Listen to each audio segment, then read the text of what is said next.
Berikut adalah hasil penelitian dengan judul sintesis lipopeptida dengan metode sintesis peptida fasa padat sebagai agen transfeksi dan adjuvan berbasis plasmid DNA pengkode RBD dari SARS-CoV-2. Pada penelitian dasar skema proposal tesis magister pada tahun 2024 dengan ketua oleh Prof. Aceh Tatang Hidayat. Adjuvan merupakan senyawa yang ditambahkan ke dalam vaksin untuk meningkatkan respon imun spesifik dari suatu antigen dengan fungsi sebagai berikut, dan contohnya adalah sebagai berikut.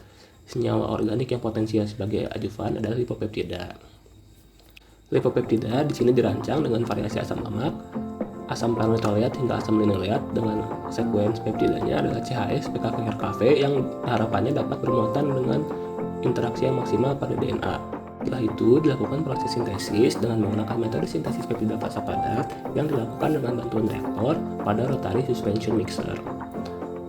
Seluruh reagen dimasukkan ke dalam reaktor untuk kemudian diputar dalam rotary suspension mixer dan yang dilakukan reaksi 2 hingga 4 jam untuk reaksi coupling. Sementara untuk reaksi deproteksi dilakukan 5 hingga 10 menit. Untuk setiap reaksi yang dilakukan kontrol uji kloranil dengan menggunakan beberapa butir resin kering yang ditambahkan reagen 2% kloranil dan juga 2% asetaldehid ke dalam mikrotub untuk dilihat keberhasilan reaksi coupling dan maupun deproteksinya.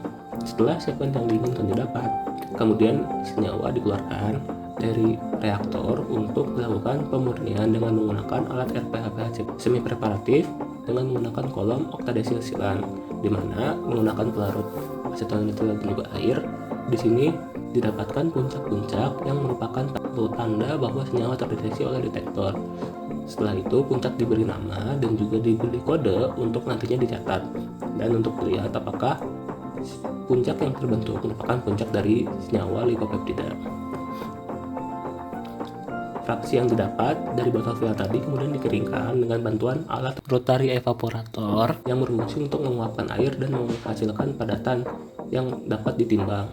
Untuk proses penimbangan dilakukan pertama kali untuk melakukan proses timbang dengan botol vial kosong yang kemudian dihitung dan diukur selisihnya pada botol vial yang telah berisi senyawa.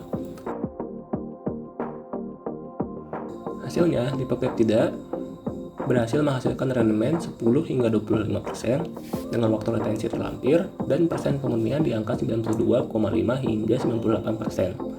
Adapun sekuens lipopeptida telah berhasil dikonfirmasi dengan menggunakan pengukuran MS yang terbukti pada M terhitung dan M terukurnya yang identik. Adapun hasil pengukuran NMR juga menunjukkan bahwa hasil senyawa yang telah disintesis merupakan senyawa lipopeptida. Untuk karakterisasi fisikokimia, uji mobilitas menunjukkan bahwa pita DNA masih terbentuk di atas 1:2 untuk LP2 dan LP5 dan 1:4 pada LP1 dan LP3. Pada LP4 tidak dapat menghambat laju mobilitas DNA. Untuk pengujian stabilitas DNA hampir sama dengan mobilitas namun ditambah dengan enzim DNase di mana pita DNA harusnya masih terdapat pada gel agar. Senyawa LP2 tidak dapat menghambat laju DNA. LP4 pada perbandingan 1:0,5 dapat menghambat enzim DNase. Adapun pada LP1, LP3 dan LP5 dapat dihambat pada perbandingan 1:1. Untuk MTT assay, lipopeptida 1 hingga lipopeptida 5 yang diformulasikan dengan DOP memiliki toksisitas yang moderat. Adapun penambahan DOP cenderung meningkatkan toksisitas untuk lipopeptida. Untuk sel mamalia, toksisitas moderat masih tergolong aman dalam pengujian. Selanjutnya, pada evaluasi dengan menggunakan Gris assay didapatkan hasil bahwa senyawa yang paling potensial bahwa untuk dua konsentrasi yang digunakan LP2, LP2 DOP dan LP3 DOP menunjukkan hasil yang baik. Namun pada tiga konsentrasi yang digunakan yaitu 40, 80 dan 160 ppm, LP3 dan LP4 menghasilkan hasil yang paling baik. Sehingga kelima senyawa ini dianggap merupakan hasil yang paling baik berdasarkan uji Gris assay. Untuk selanjutnya diuji ke dalam sitokin assay. Hasilnya lipopeptida yang berpotensial menghasilkan TNF alfa dan TNIL6 sebagai sitokin adalah LP3, LP3 DOP, LP4 DOP, dan LP5 DOP. Secara umum, berdasarkan hasil uji dari sitokin dan juga Gris assay, hasil evaluasinya menunjukkan bahwa LP3, LP3 DOP, dan LP4 DOP yang paling berpotensi sebagai adjuvan. Sekian dan terima kasih untuk hasil penelitian ini.